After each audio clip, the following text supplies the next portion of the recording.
د افغانستان د کرکټ ملي لوبډلې لوبډلمشر په تورخم کې له 2.5 افغان کډوالو سره د فاخر شویو خوړو مرسته وکړه. حشمت الله شهیدي په ملي او نړیوالو مرستندویه ادارو غږ وکړ چې د کډوالو لاسنیوی وکړي. یا غټ غټ سازمانونه دي، دوی باندې زه غږ کوم چې دغه افغان مهاجرین چې اوس په سخت حالت کې دي، تر هر وخت ډیر اوس دوی د تاسې مرستو او کومک ته ضرورت لري، نو چې څومره کولی شي دوی توجه دلته دغه د موږ افغانانو مهاجرینو ورونو ته زیاته کړي. هېواد ته یو شمېر راستون شویو کډوالو د ملي اتلانو له لاسنیوي خوښي څرګنده کړه. خپل تجارانو باندې هغه چېرته کوم چې دلته په افغانستان کې دننه اوسېږي یا افغانستان نه د باندې د موږ ډېر غټ غټ تجاران دي، هغوی که څومره کولی شي په دې حالت کې دغه مهاجرین افغان مهاجرین ورونو سره کورنیو سره همکاري وکړي.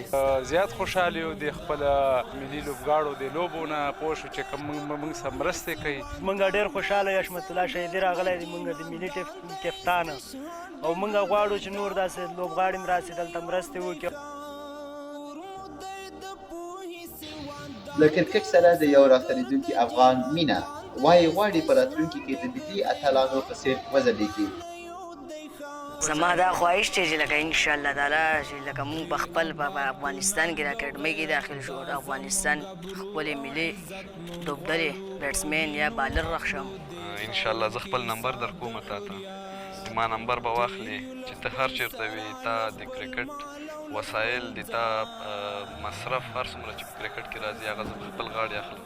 افغان اتلانو د روان کال په نړیوال جام کې له 4 بریاو او د یادو سیالیو په درجه بندۍ کې د 8م مقام له خپلولو وروسته د 2025 کال چمپیونز ټرافي یا د اتلانو جام سیالۍ ته چې د نړۍ د 8 غوره لوبډلو ترمنځ ترسره کیږي لاره ومونده. دا د افغانستان د کرکټ په تاریخ کې لومړی ځل دی چې افغان لوبډله دغه سترو سیالیو ته لاره مومي.